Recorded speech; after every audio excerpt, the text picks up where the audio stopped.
the digit run. Only 6 seconds. And you made me a wing pony. I think I should be lead pony. Ma'am. And I think Lightning Duck likes to push herself a little harder than you do. That's why I made her lead pony. Got it? Yes, ma'am. Good.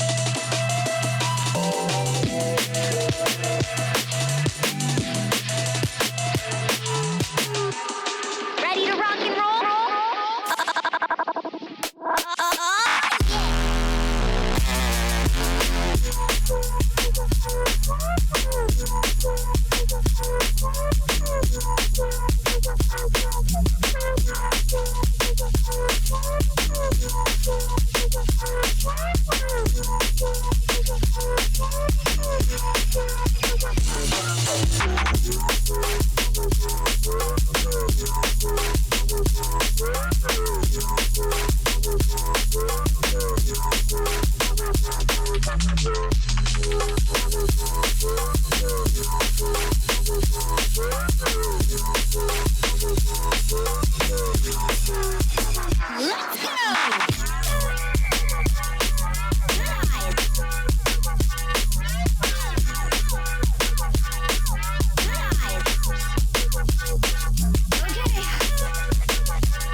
Most people have no clue that in 2023, the best way to make money on Amazon is not with...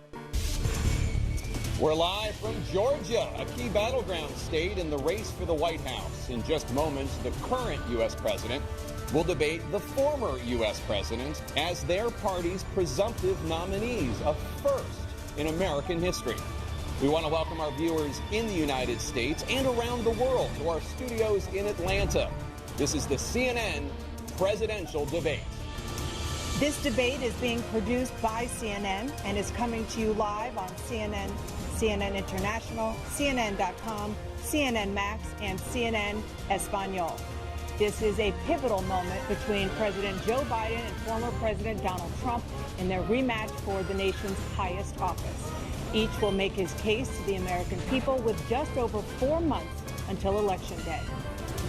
Good evening, I'm Dana Bash, anchor of CNN's Inside Politics and co-anchor of State of the Union. I'm Jake Tapper, anchor of CNN's The Lead and co-anchor of State of the Union. Dana and I will co-moderate this evening. Our job is to facilitate a debate between the two candidates tonight.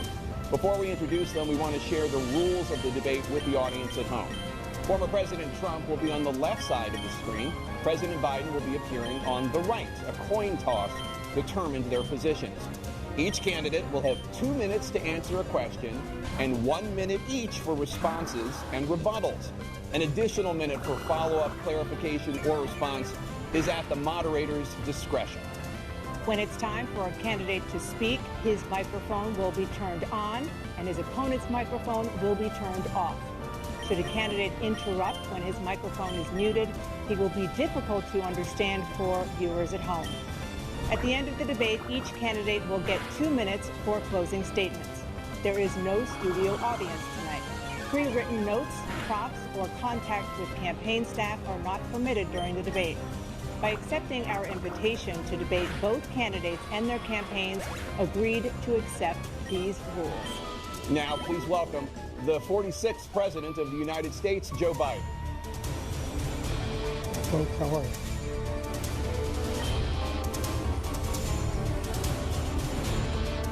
Great to be here. Thank you. And please welcome the 45th President of the United States, Donald Trump.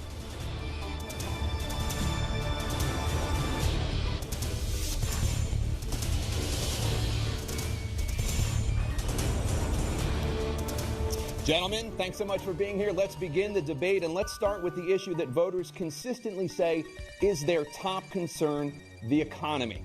President Biden, inflation has slowed, but prices remain high. Since you took office, the price of essentials has increased. For example, a basket of groceries that cost $100 then now costs more than $120.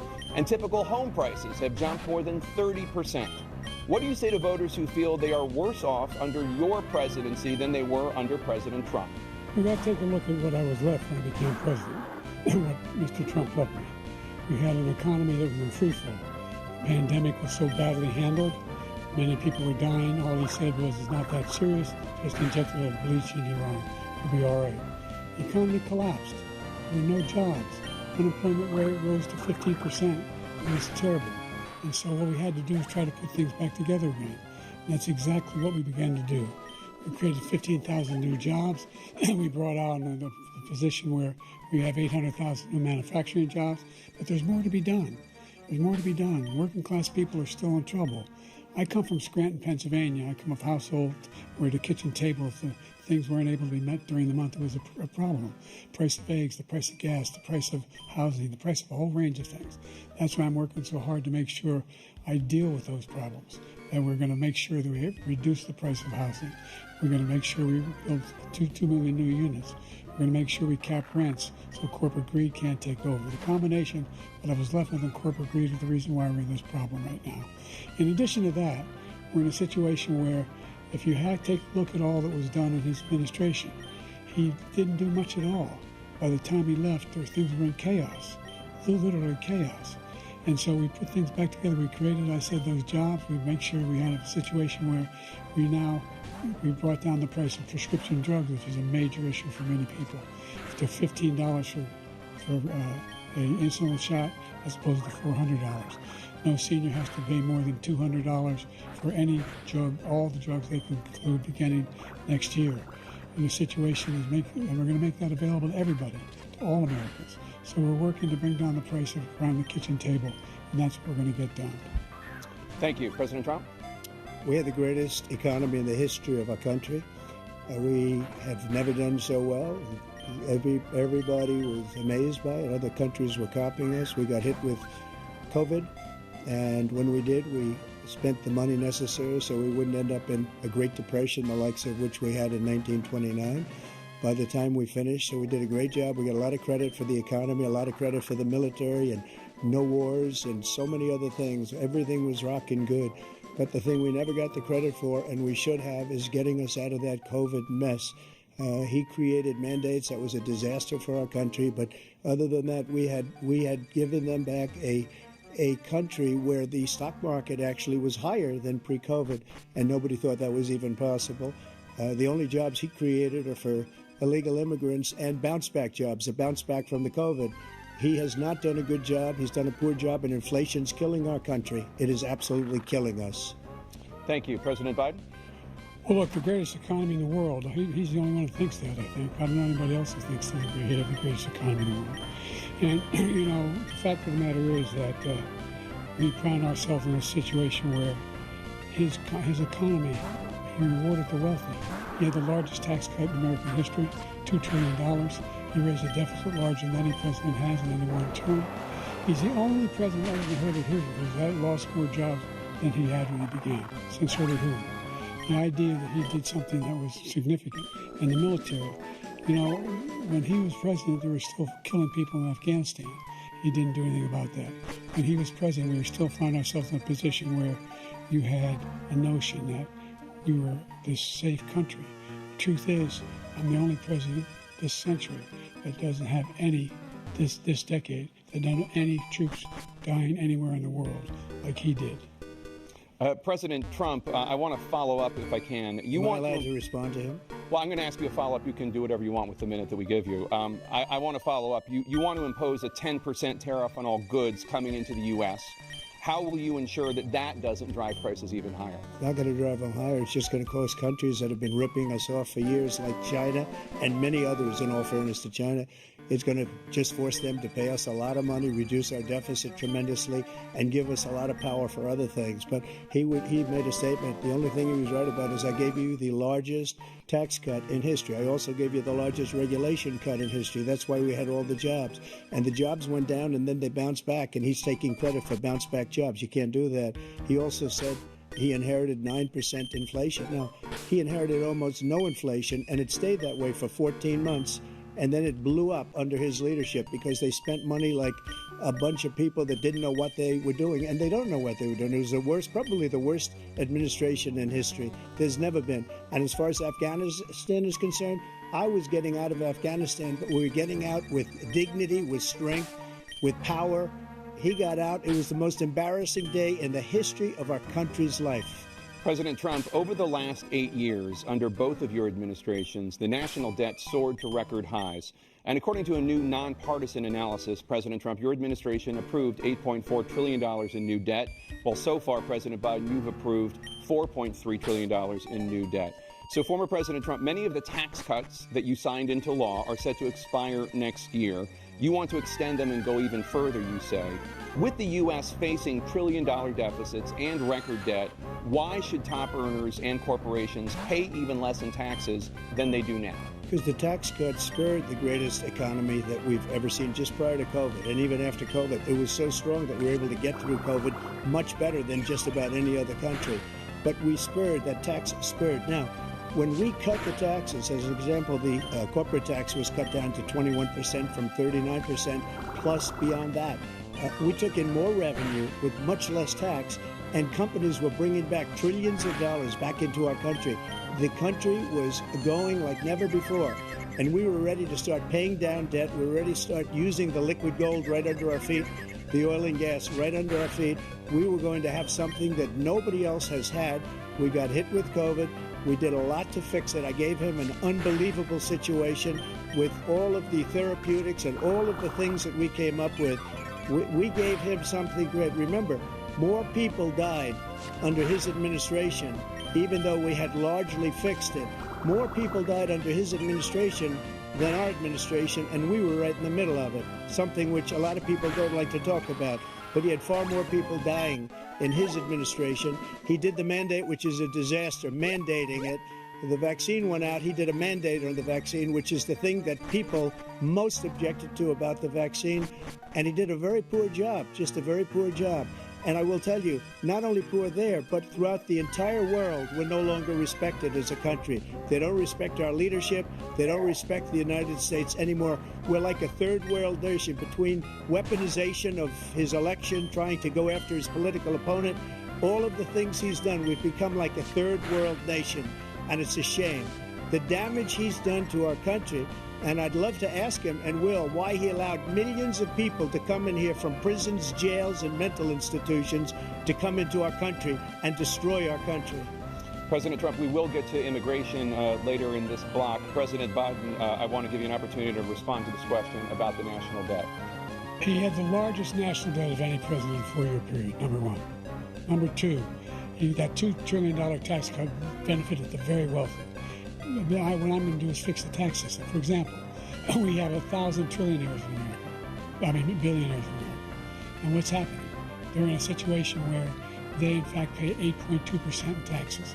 If they just paid 24%, 25%, either one of those numbers, then they'd raise $500 billion, I should say, in a 10-year period. We'd be able to wipe out his debt. We'd be able to help make sure that all those things we need to do, child care, elder care, making sure that we continue to strengthen our healthcare system, making sure that we're able to make every single solitary person eligible for what I've been able to do with the COVID, with dealing with everything we have to do with, look, if we finally beat Medicare. Thank you, President Biden. President Trump? Well, he's right. He did beat Medicare. He beat it to death, and he's destroying Medicare because all of these people are coming in. They're putting them on Medicare. They're putting them on Social Security. They're going to destroy Social Security. This man is going to single-handedly destroy Social Security. These millions and millions of people coming in, they're trying to put them on Social Security. He will wipe out Social Security. He will wipe out Medicare. So he was right in the way he finished that sentence. And it's a shame. What's happened to our country in the last 4 years is not to be believed. Foreign countries, I'm friends with a lot of people, they cannot believe what happened to the United States of America. We're no longer respected. They don't like us. We give them everything they want, and they think we're stupid. They think we're very stupid people. What we're doing for other countries, and they do nothing for us. What this man has done is absolutely criminal. Thank you, President Trump. Dana? This is the first presidential election since the Supreme Court overturned Roe v. Wade. This morning, the court ruled on yet another abortion case, temporarily allowing emergency abortions to continue in Idaho, despite that state's restrictive ban. Former President Trump, you take credit for the decision to overturn Roe v. Wade, which returned the issue of abortion to the states. Correct. However, the federal government still plays a role in whether or not women have access to abortion pills. They're used in about 2/3 of all abortions. As president, would you block abortion medication? First of all, the Supreme Court just approved the abortion pill, and I agree with their decision to have done that, and I will not block it. And if you look at this whole question that you're asking, complex but not really complex. 51 years ago, you had Roe v. Wade, and everybody wanted to get it back to the states. Everybody, without exception. Democrats, Republicans, liberals, conservatives, everybody wanted it back. Religious leaders. And what I did is I put 3 great Supreme Court justices on the court, and they happened to vote in favor of killing Roe v. Wade and moving it back to the states. This is something that everybody wanted. Now, 10 years ago or so, they started talking about how many weeks and how many this, and getting into other things. But every legal scholar throughout the world, the most respected, wanted it brought back to the states. I did that. Now the states are working it out. If you look at Ohio, it was a decision that was an end result that was a little bit more liberal than you would have thought. Kansas, I would say the same thing. Texas is different. Florida is different. But they're all making their own decisions right now. And right now, the states control it. That's the vote of the people. Like Ronald Reagan, I believe in the exceptions. I am a person that believes. And frankly, I think it's important to believe in the exceptions. Some people, you have to follow your heart. Some people don't believe in that. But I believe in the exceptions for rape, incest, and the life of the mother. I think it's very important. Some people don't. Follow your heart. But you have to get elected also. And because that has to do with other things. You got to get elected. The problem they have is they're radical because they will take the life of a child in the 8th month, the 9th month, and even after birth. After birth, if you look at the former governor of Virginia, he was willing to do this. He said, we'll put the baby aside and we'll determine what we do with the baby, meaning we'll kill the baby. What happened is we brought it back to the states, and the country is now coming together on this issue. It's been a great thing. Thank you. President Biden? It's been a terrible thing, what you've done. The fact is that the vast majority of constitutional scholars supported Roe when it was decided. Supported Roe. And that's this idea that they're all against it is just ridiculous. And this is the guy who says the state should be able to have it. We're in a state where in 6 weeks, you don't even know whether you're pregnant or not, but you cannot see a doctor and have him decide on what your circumstances are, whether you need help. The idea that states are able to do this is a little like saying we're going to turn civil rights back to the states, that each state have a different rule. Look, there's so many young women who have been, including a young woman who just was murdered, and he went to the funeral. And the idea that she was murdered by an immigrant coming in, they talk about that. But here's the deal: there's a lot of young women being raped by their in-laws, by their spouses, brothers and sisters. It's just ridiculous, and they can do nothing about it. And they try to arrest them when they cross state lines. Thank you. There have been many young women murdered by the same people he allows to come across our border. We have a border that's the most dangerous place anywhere in the world, considered the most dangerous place anywhere in the world. And he opened it up, and these killers are coming into our country, and they are raping and killing women. And it's a terrible thing. As far as the abortion is concerned, it is now back with the states. The states are voting. In many cases, it's frankly a very liberal decision. In many cases, it's the opposite. But they're voting, and it's bringing it back to the vote of the people, which is what everybody wanted, including the founders, if they knew about this issue, which frankly they didn't. But they would have, everybody wanted it brought back. Ronald Reagan wanted it brought back. He wasn't able to get it. Everybody wanted it brought back, and many presidents had tried to get it back. I was the one to do it. And again, this gives it the vote of the people, and that's where they wanted it. Every legal scholar wanted it that way. Staying on the topic of abortion, President Biden, 7 states, I'll let you do that. This is the same topic. 7 states have no legal restrictions on how far into a pregnancy a woman can obtain an abortion. Do you support any legal limits on how late a woman should be able to terminate a pregnancy? I supported Roe v. Wade, which had 3 trimesters. First time was between the woman and the doctor. Second time is between the doctor and an extreme situation. The third time is between the doctor, between the woman and the state. The idea that the politicians, that the founders wanted the politicians to be the ones making decisions about women's health is ridiculous. That's the last. No politician should be making that decision. A doctor should be making those decisions. That's how it should be run. That's what you're going to do. And if I'm elected, I'm going to restore Roe v. Wade. So that means he can take the life of the baby in the 9th month and even after birth, because some states, Democrat run, take it after birth. Again, the former governor of Virginia, put the baby down, then we decide what to do with it. So he's willing to, as we say, rip the baby out of the womb in the 9th month and kill the baby. Nobody wants that to happen, Democrat or Republican. Nobody wants it to happen. That is simply not true. That Roe v. Wade does not provide for that. That's not the circumstance. Only if a woman's life is in danger, she's going to die. That's the only circumstance in which that can happen. But we are not for late-term abortion, period. Period, period. The Roe v. Wade, you have late-term abortion. You can do whatever you want, depending on the state. You can do whatever you want.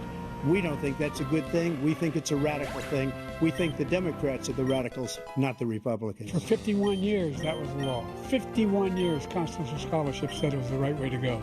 51 years, and it was taken away because this guy put very conservative members on the Supreme Court. He takes credit for taking it away. What's he going to do?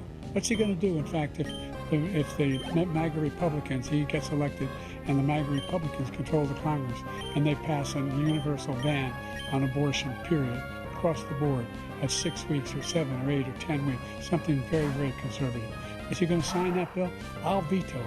He'll sign it. Thank you. Let's turn now to the issue of immigration and border security. President Biden, a record number of migrants have illegally crossed the southern border on your watch. Overwhelming border states and overburdening cities such as New York and Chicago, and in some cases causing real safety and security concerns. Given that, why should voters will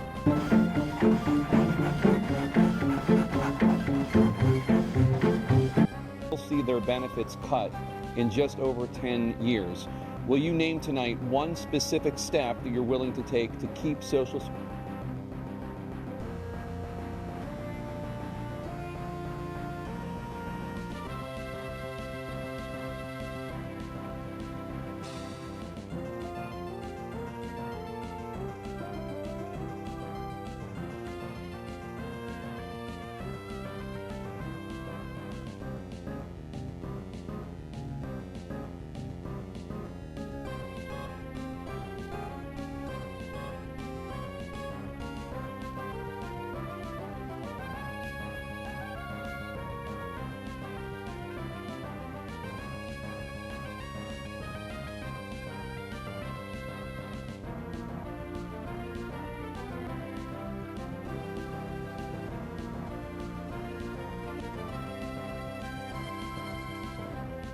Security solvent? Yes, make the very wealthy begin to pay their fair share. Right now, everybody making under $170,000 pays 6% of their income, of their paycheck, every single time they get a paycheck from the time the first one they get when they're 18 years old. The idea that they're going to, I'm proposing that everybody, they pay, the millionaires pay 1%. So no one after, I would not raise the cost of Social Security for anybody under $400,000. After that, I began to make the wealthy begin to pay their fair share by increasing from 1% beyond to be able to guarantee the program for life. So you still have 82 seconds left. Are there any other measures that you think that would be able to help keep Social Security solvent, or is that one enough? Well, no, that one enough will keep it solvent. But the biggest thing we'll do if we defeat this man, because he wants to get rid of Social Security. He thinks there's plenty to cut with Social Security. He's wanting to cut Social Security and Medicare, both times. And that's what, and if you look at the program put forward by the House Republican caucus that he supports, is in fact want to cut it as well. The idea that we don't need to protect our seniors is ridiculous. And by the way, the American public has greater health care coverage today than ever before. And on the ACA, as I said, we're in a circumstance where 400,000 people, 40 million people would not have insurance because they have a pre-existing condition. Only thing that allows them to have that insurance is the fact that they in fact are part of the ACA. And by the way, the other thing is, we're in a situation where we talk about education for black communities. I've raised the amount of money for Pell Grants another $8,000. So anybody making under $70,000 a year is going to be able to get $15,000 towards the tuition. He just doesn't know what he's talking about. Thank you, President Biden. President Trump. So I've dealt with politicians all my life. I've been on this side of the equation for the last 8 years. I've never seen anybody lie like this guy. He lies. I've never seen it. He can look you in the face. About so many other things too. And we mentioned the laptop. We mentioned Russia, Ukraine. Everything he does is a lie. It's misinformation and disinformation. The losers and suckers story that he made up is a total lie on the military. It's a disgrace. But Social Security, he's destroying it because millions of people are pouring into our country, and they're putting them onto Social Security. They're putting them onto Medicare, Medicaid. They're putting them in our hospitals. They're taking the place of our citizens. What they're doing to the VA, to our veterans, is unbelievable. Our veterans are living in the street, and these people are living in luxury hotels. He doesn't know what he's doing, and it's really coming back. I've never seen such anger in our country before. President Biden. The idea that veterans are not being taken care of, I told you before. By the way, when I said suckers and losers, he acknowledged after that he fired that general. That general got fired because he's the one who's acknowledged that that's what he said. He was the one standing with Trump when he said it, number one. Number two, the idea that we're going to be in a situation where all these millions and millions, the way he talks about it, illegal aliens are coming into the country and taking away our jobs. There's a reason why we have the fastest growing economy in the world. The reason why we have the most successful economy in the world. We're doing better than any other nation in the world. And by the way, those 15 Nobel laureates you talked about being phony, those 15 Nobel laureates, economists, they all said that if Trump is reelected, we're likely to have a recession and inflation is going to increasingly go up. And by the way, worst president in history, 159 presidential scholars voted that him the worst president in the history of the United States of America. President Biden, thank you so much. Let's turn to the cost of child care, which many American families struggle to afford. President Trump, both you and President Biden have tried to address this issue, but the average cost of child care in this country has risen to more than $11,000 a year per child. For many families, the cost of child care for 2 children is more than their rent. In your second term, what would you do to make child care more affordable? Just to go back, the general got fired because he was no good. And if he said that, that's why he made it up. But we have 19 people that said I didn't say it, and they're very highly respected, much more so than him. The other thing is, he doesn't fire people. He never fired people. I've never seen him fire anybody. I did fire a lot. I fired Comey because he was no good. I fired a lot of the top people at the FBI, drained the swamp. They were no good. Not easy to fire people. You pay a price for it, but they were no good. I inherited these people. I didn't put them there. I didn't put Comey there. He was no good. I fired him. This guy hasn't fired anybody. He never fires. He should have fired every military man that was involved with that the Afghanistan horror show, the most embarrassing moment in the history of our country. He didn't fire. Did you fire anybody? Did you fire anybody that's on the border, that's allowed us to have the worst border in the history of the world? Did anybody get fired for allowing 18 million people, many from prisons, many from mental institutions? Did you fire anybody that allowed our country to be destroyed? Joe, our country is being destroyed as you and I sit up here and waste a lot of time on this debate. This shouldn't be a debate. He is the worst president. He just said about me because I said it. But look, he's the worst president in the history of our country. He's destroyed our country. Now all of a sudden he's trying to get a little tough on the border. He came out with a nothing deal, and it reduced it a little bit, like this much. It's insignificant. He wants open borders. He wants our country to either be destroyed or he wants to pick up those people as voters. And I don't think, we just can't let it happen. If he wins this election, our country doesn't have a chance, not even a chance, of coming out of this rut. We probably won't have a country left anymore. That's how bad it is. He is the worst in history by far. Thank you, President Trump. President Biden? We are the most admired country in the world. We're the United States of America. There's nothing beyond our capacity. We have the finest military in the history of the world, the finest in the history of the world. No one thinks we're weak. No one wants to screw around with us. Nobody, number one. Number two, the idea that we're talking about worst presidents. I wasn't joking. Look it up, go online. 159 or 58, don't hold me the exact number, presidential historians, they had meetings and they voted who was the worst president in American history, one through best to worst. They said he was the worst in all of American history. That's a fact. That's not conjecture. He can argue they're wrong, but that's what they voted. The idea that he is doing anything to deal with child care. He did virtually nothing to child care. We should significantly increase the child care tax credit. We should significantly increase the availability of women and men or single parents to be able to go back to work.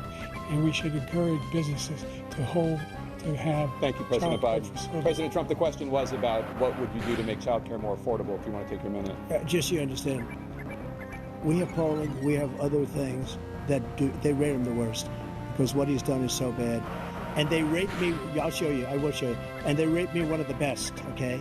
And if I'm given another 4 years, I will be the best. I think I'll be the best. Nobody's ever created an economy like us. Nobody ever cut taxes like us. He's the only one I know. He wants to raise your taxes by 4 times. He wants to raise everybody's taxes by 4 times. He wants the Trump tax cuts to expire. So everybody, including the two of you, are going to pay 4 to 5 times. Nobody ever heard of this before. All my life, I'd grow up and I'd see politicians talking about cutting taxes. When we cut taxes, as I said, we did more business. Apple and all these companies, they were bringing money back into our country. The worst president in history by far, and everybody knows it. President Biden? Look, the fact of the matter is that he's dead wrong about He's increased the tariff. He will increase the taxes on middle-class people. I said I'd never raise the tax on anybody making less than $400,000. I didn't. But this tariff is 10% tariffs. Everything coming into the country, you know what the economists say? That's going to cost the average American $2,500 a year more, because they're going to have to pay the difference in food and all the things that are imported. Number two, he's in a situation where he talks about how he has not raised, he's somehow helped the middle class. The middle class have been devastated by you. Now you want a new tax cut of $5 trillion over the next 10 years, which is going to fundamentally bankrupt the country. You have the largest deficit of any president in American history, number one. Number two, you have not, in fact, made any contact, any progress with China. We are the lowest trade deficit with China since 2010. Thank you, President Biden. Thank you, President Biden. Let's discuss an epidemic impacting millions of Americans that both of you have made a top priority in your first term, the opioid crisis. And for both of you, the number of overdose deaths in this country has gone up. Under your term, it went up. Under your term, it has gone up. Former President Trump, despite the efforts that both of you have made, more than 100,000 Americans are dying from overdoses every year, primarily from fentanyl and other opioids. What will you do to help Americans right now in the throes of addiction who are struggling to get the treatment they need?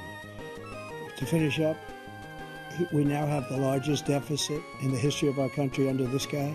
We have the largest deficit with China. He gets paid by China. He's a Manchurian candidate. He gets money from China.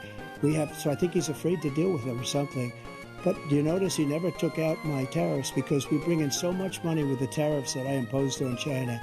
He never took them away. He can't, because it's too much money. It's tremendous. And we saved our steel industries, and there was more to come, but he hasn't done that. But he hasn't cut the tariffs because he can't, because it's too much money. But he's got the largest deficit in the history of our country, and he's got the worst situation with China. China's going to own us if you keep allowing them to do what they're doing to us as a country. They are killing us as a country, Joe, and you can't let that happen. You're destroying our country. So, President Trump, you have 67 seconds left. The question was, what are you going to do to help Americans in the throes of addiction right now who are struggling to get the treatment they need? Jake, we were doing very well at addiction until the COVID came along. We had the 2.5, almost 3 years of like nobody's ever had before, any country, in every way. And then we had to get tough. And it was the drugs pouring across the border where it started to increase. We got great equipment. We bought the certain dog that's the most incredible thing that you've ever seen, the way they can spot it. We did a lot. And we were getting very low numbers, very, very low numbers. Then he came along. The numbers, have you seen the numbers now? It's not only the 18 million people that I believe is even low, because the gotaways, they don't even talk about gotaways. But the numbers of the amount of drugs and human trafficking in women coming across our border, the worst thing I've ever seen, at numbers that nobody's ever seen under him, because the border's so bad. But the number of drugs coming across our border now is the largest we've ever had by far. President Trump, thank you. President Biden? Fentanyl and the byproducts of fentanyl went down for a while. And I wanted to make sure we use the machinery that can detect fentanyl. These big machines that roll over everything that comes across the border. And it costs a lot of money. That was part of this deal we put together, this bipartisan deal. More fentanyl machines, more being able to detect drugs, more numbers of agents, more numbers of all over the border. And when we had that deal done, he called his Republican colleagues and said, don't do it. It's going to hurt me. No, he never argued it's not a good bill. It's a really good bill. We need those machines. We need those machines. And we're coming down very hard in every country in Asia in terms of precursors for fentanyl. And Mexico is working with us to make sure they don't have the technology to be able to put it together. That's what we have to do. We need those machines. Thank you, President Biden. President Trump, and again, the question is about Americans in the throes of addiction right now struggling to get the treatment they need. Well, this does pertain to it. He ended Remain in Mexico. He ended catch and release. I made it catch and release in Mexico, not catch and release here. We had so many things that we had done, hard negotiations with Mexico, and I got it all for nothing. It's just like when you have a hostage. We always pay $6 billion for a hostage. Every time we say a hostage, Now we have a hostage, a Wall Street Journal reporter. I think a good guy, and he's over there because Putin is laughing at this guy, probably asking for billions of dollars for the reporter. I will have him out very quickly as soon as I take office. Before I take office, I said by literally as soon as I win the election, I will have that reporter out. He should have had him out a long time ago, but Putin's probably asking for billions and billions of dollars because this guy pays it every time. We had 2 cases where we paid $6 billion for 5 people. I got 58 people out, and I paid essentially nothing.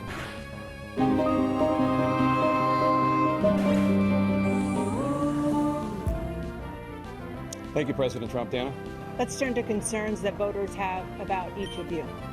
President Biden, you would be 86 at the end of your second term. How do you address concerns about your capability to handle the toughest job in the world well into your 80s? Well, first of all, I spent half my career being criticized being the youngest person in politics. I was the second youngest person ever elected to the United States Senate, and now I'm the oldest. This guy's 3 years younger and a lot less competent. I think that just look at the record, look at what I've done. Look, I've turned around the horrible situation he left me. As I said, 15 million new jobs, 800,000 manufacturing jobs, more investment in America, over billions of dollars in private investment in enterprises that we are growing. By the way, we brought off a lot of people, and the whole idea of computer chips, we used to have 30% of the market. We invented those chips, and we lost it because he was sending people to find the cheapest jobs overseas and to bring home a product. So I went to South Korea. I convinced Samsung to invest billions of dollars here in the United States. And then, guess what? Those fabs, they call them, to build these chips, those fabs pay over $100,000. You don't need a college degree for them. And there's billions, about $40 billion already being invested and being built right now in the United States, creating significant jobs for Americans from all over the world. President Biden, you have 40 seconds left. Would you like to add anything? Yeah, I would. The idea that somehow we are this failing country. I've never heard a president talk like this before. We're the envy of the world. Name me a single major country president who wouldn't trade places with the United States of America for all our problems and all our opportunities. We're the most progressive country in the world in getting things done.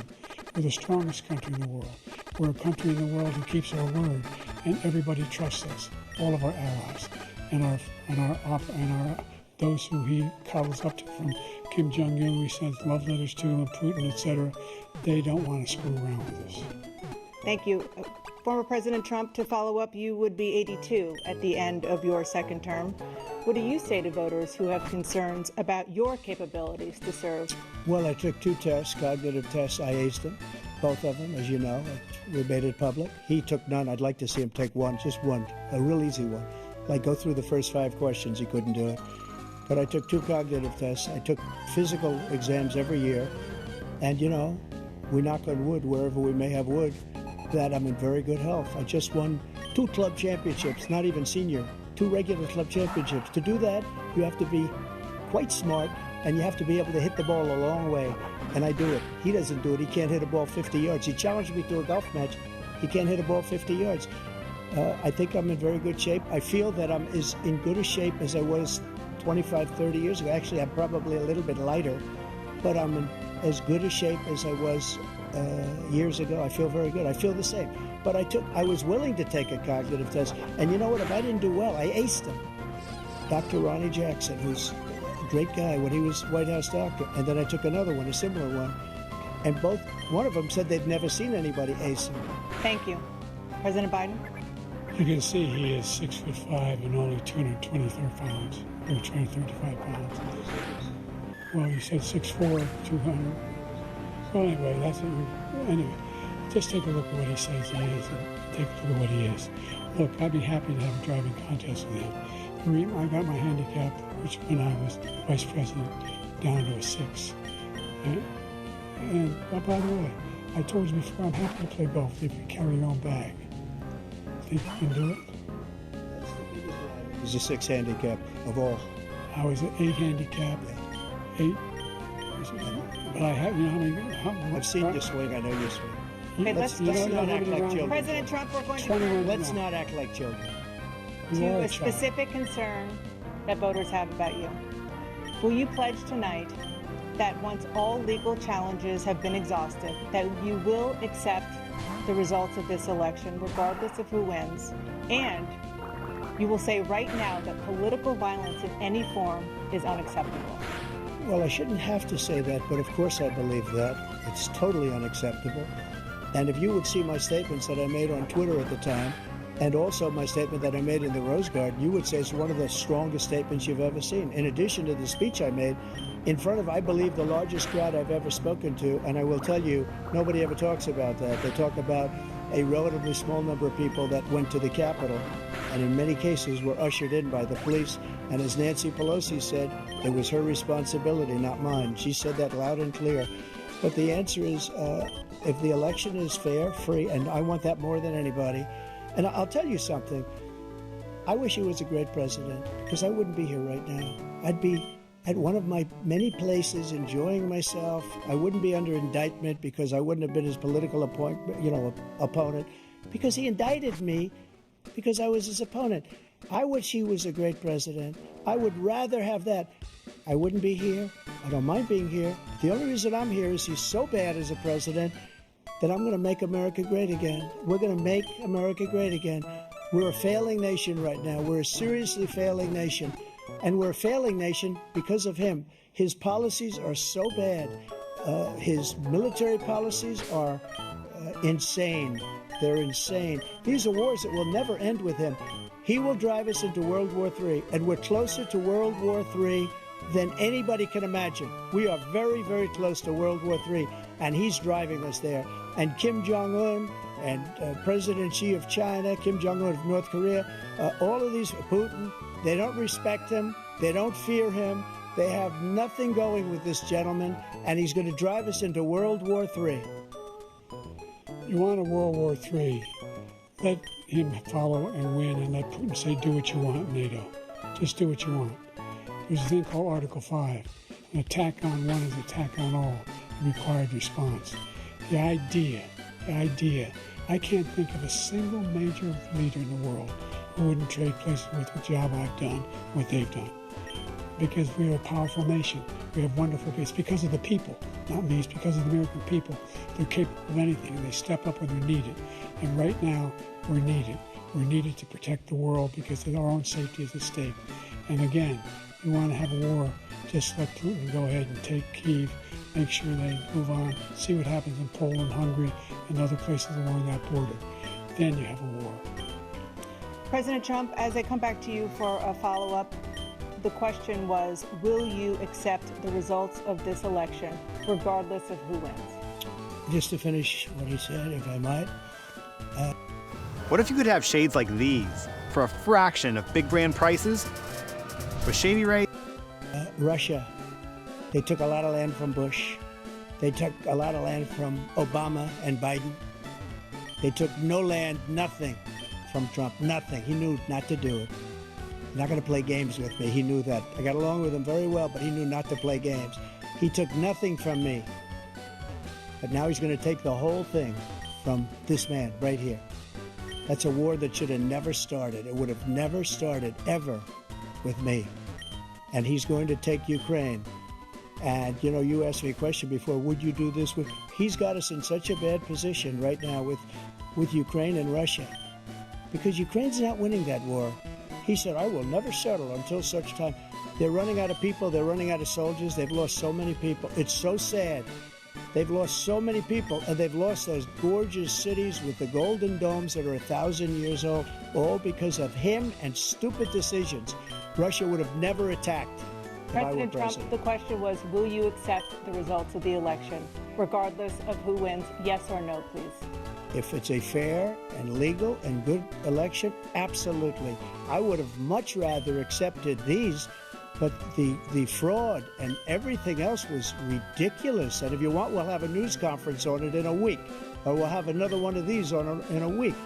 But I will absolutely, there's nothing I'd rather do. It would be much easier for me to do that then I'm running again. I wasn't really going to run until I saw the horrible job he did. He's destroying our country. I would be very happy to be someplace else, in a nice location someplace. And again, no indictments, no political opponent stuff, because it's the only way he thinks he can win. But unfortunately, it's driven up my numbers and driven them up to a very high level because the people understand it. Let's see what your numbers are when this election is over. Let's see. You're a whiner. When you lost the first time, you continued, you appealed and appealed to courts all across the country. Not one single court in America said any of your claims had any merit, state or local, none. But you continue to provoke this lie about somehow there's all this misrepresentation, all this stealing. There's no evidence of that at all. And I tell you what, I doubt whether you'll accept it because you're such a whiner. The idea if you lose again, you accepted anything, you can't stand loss. Something snapped in you when you lost the last time. We'll be right back with more from the CNN presidential debate, live from Georgia.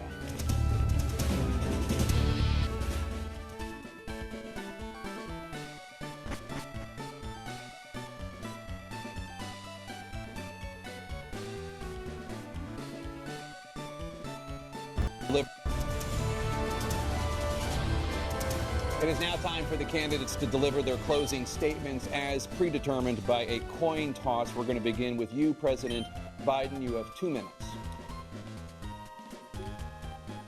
We've made significant progress from the debacle that was left by President Trump in his last term. We find ourselves in a situation where, number one, we have to make sure that we have a fair tax system. I ask anyone out there in the audience, or anyone out watching this debate, do you think the tax system is fair? The fact is that I said nobody even making under $400,000 had a single penny increase in their taxes. We will not, and if I'm reelected, that'll be the case again. But this guy has increased your taxes because of the deficit. Number one, he's increased inflation because of the debacle he left after the way he handled the pandemic. And he finds himself in a position where he now wants to tax you more by putting a 10% tariff on everything that comes into the United States of America. What I did, well, for example, he wants to get rid of the ability of Medicare for us to be able to negotiate drug prices with the big pharma companies. Well, guess what? We got it down to $35 for insulin instead of $400. No more than $2,000 for every senior, no matter how much prescription they need. You know what that did?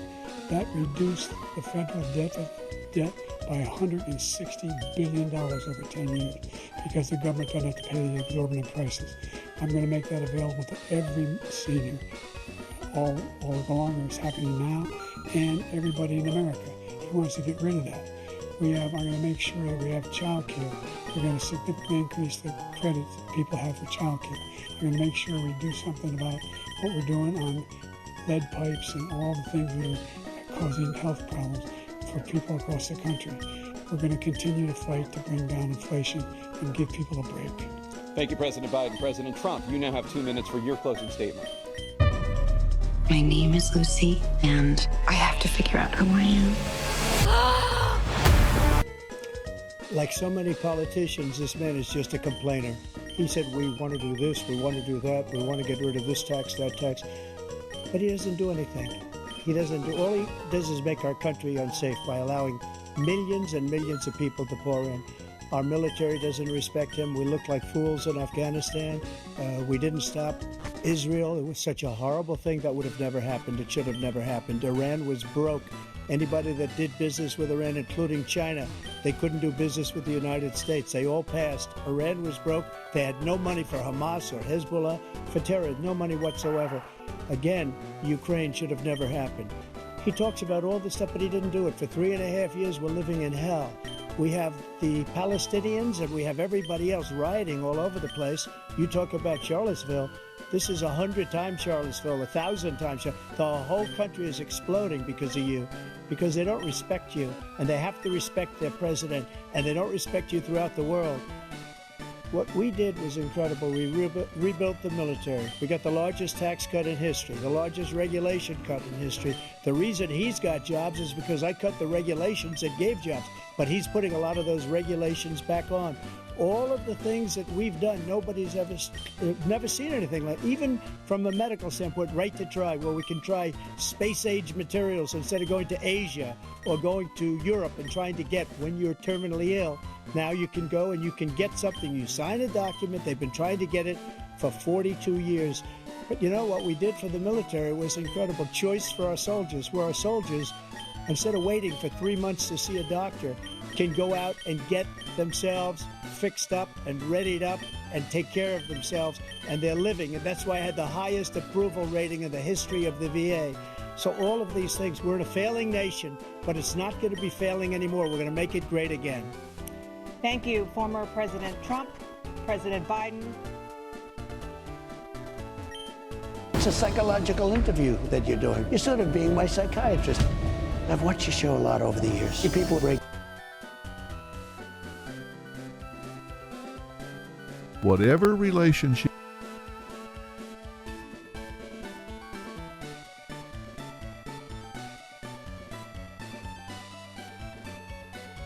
I am.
the law? That's for damn sure. said Applejack, looking almost insulted at the insinuation. Looks like you're the only one, Twy.